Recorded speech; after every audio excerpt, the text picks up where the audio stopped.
This is my life. This is my fucking hurdle. Every single day, I have to fucking put that boulder up on the goddamn hill, only for it to fall back again. Michael from Pennsylvania calls it out. welcomefest is happening in D.C. right now. And the neoliberal entities within the Democratic Party that have caused all of the Democratic Party's ineptitude and failures and lack of popularity overall are once again at the forefront of the Welcome Fest.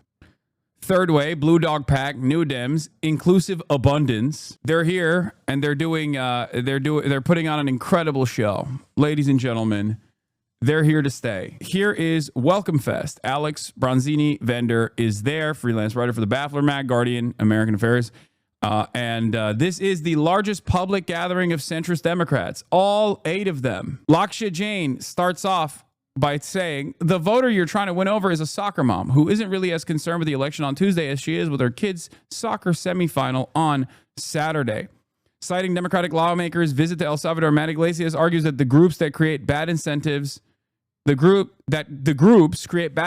Democrats. So, like, he is saying that the ACLU and all these other bad advocacy groups that are firmly within the Democratic Party structure, okay, that have their own unique interests and try to constantly push the Democratic Party in the right direction, they're actually bad for the Democrats. The Democrats should actually avoid working with them.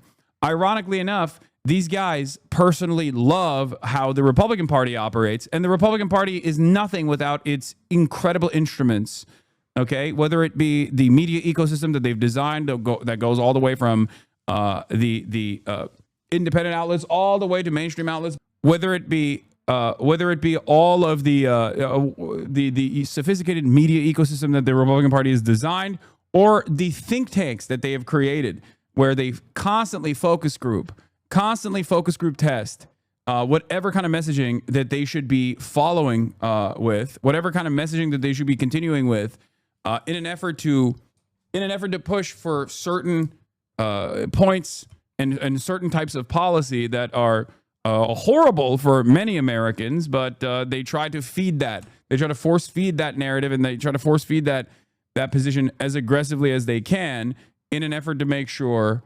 to ensure that they get a decent amount of positive coverage from that media ecosystem, and also are things that people will push for. Adam Gentleson, people wishing to push the Democratic Party in the correct direction should speak up more on Twitter, where people will pile on you. Representative Tom Suozzi recounts being asked by Dem consultants, why are you talking about immigration? That's a Republican issue. He recalls answering, no, it's what everybody's talking about. That's what they talk about when they go out to a party or a family dinner. He advises candidates in the crowd, you can't let yourself be pushed around by consultants.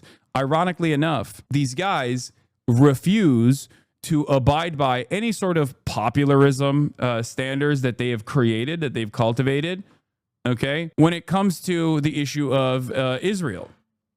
Because there is overwhelming support for a ceasefire, and yet they never listen to those calls, surprisingly enough. So there's overwhelming support for Medicare for all, and yet they don't listen to those calls. So maybe they have nothing. They have no interest, no investment whatsoever in actually dealing with popularism, okay? And I will tell you exactly why. I'll tell you what they are right about.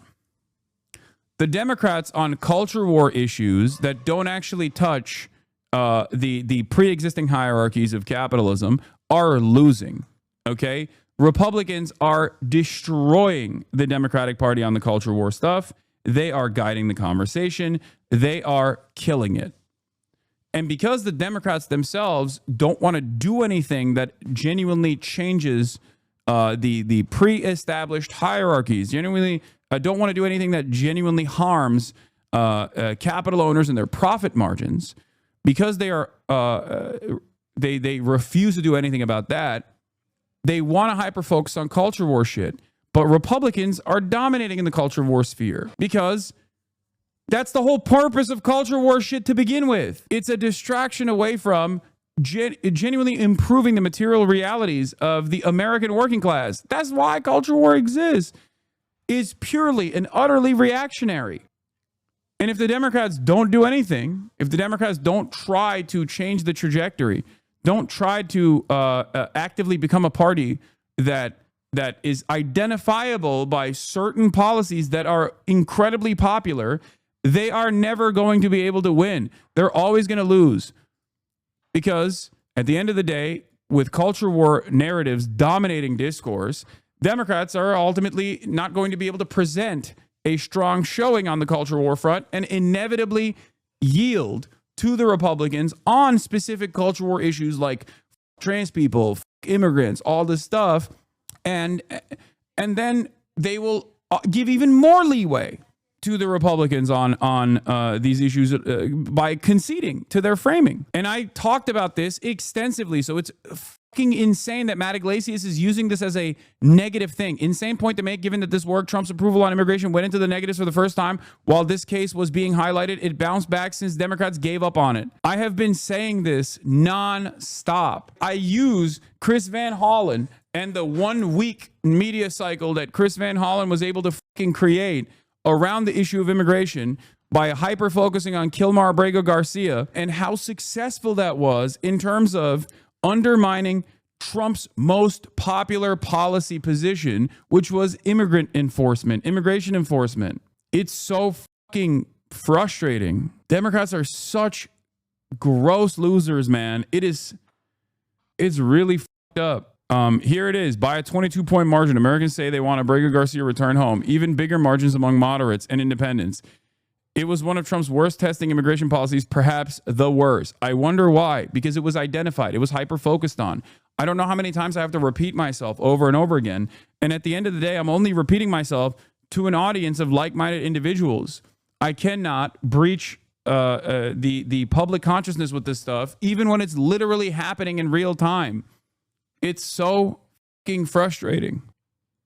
It's so frustrating to constantly have to repeat this to an increasingly shrinking audience that is bored of fucking hearing this shit and is completely and utterly checked out of politics once again until the next insane thing happens, and then they have to tune back in. This is my life. This is my fucking hurdle. Every single day I have to fucking put that boulder up on the goddamn hill only for it to fall back again, okay? But it's so frustrating to see the consulting class of the Democrats that are firmly committed to the Democrats being a controlled opposition party consistently denying reality, okay? Consistently denying reality. There's also this, an outright denial of the abundance explanation in and of itself. In this viral clip, Ezra argued to Jon Stewart that the Democrats deliberately stuffed their rural broadband legislation with process obstacles in order to give local and other organized interest groups like environmentalists a chance to weigh in, and it backfired. Later, the Biden official in charge of the program, Bharat Ramamurthy, said that no, Republicans in Manchin Cinema had insisted on those obstacles at the behest of monopoly internet providers. So the poll asked a simple question: which explanation sounds more plausible? Ezra's story about the groups, or was it the monopolists protecting their own power? It was the monopolies 64 to 19%. It was the groups 36 to 19%. Here's the exact wording. The main reason internet service is too expensive is because the internet service companies have a lot of power, which they use to make sure they can keep prices high and block or slow down government action to expand internet access and provide more options. Strongly agree, 29.5%. Some would agree, 34.5%. Some would disagree, 14.3%. Strongly disagree, 5.1%. Unsure, 16.7%. As opposed to, the main reason internet service is too expensive is because organized interest groups and community groups work to block or slow down efforts by government to expand internet access to provide more options. Hyper-focusing on these other interest groups as though they are the major pathways, the major hurdles against development is so fucking weird to me. You're missing the forest for the trees almost deliberately. It feels like you are missing the forest for the trees in a deliberate manner. I'm trying to be as charitable as possible. That's why I said it almost feels like you're missing the forest for the trees in a deliberate manner. I think it is. It is deliberately hyper-focusing on the least powerful entities in this process. And it feels like Matt Iglesias and the other famous neoliberal consultants, the famous neoliberal consultant class, is now trying to wage war against the ACLUs and the sunrise movements of the world, claiming that their attitude is too pie in the sky, too ridiculous for anyone to actually approach and take seriously, and that Adam Jenelson, Lakshya Jain, Matt Iglesias, like all of these guys have put the crosshairs on the true enemy of the Democrats, which is, of course, advocacy groups. That is what the real problem is here. It's not necessarily the lack of progress by design on a lot of these issues that end up harming the interests of capital.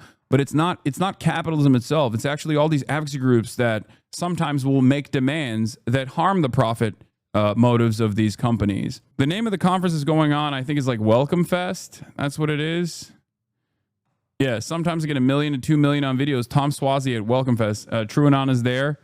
Our roaming correspondent, Brace Belden, is there. Front row, rapidly emptying as Richie Torres and Josh Barrow take the stage. Richie Torres, D Israel.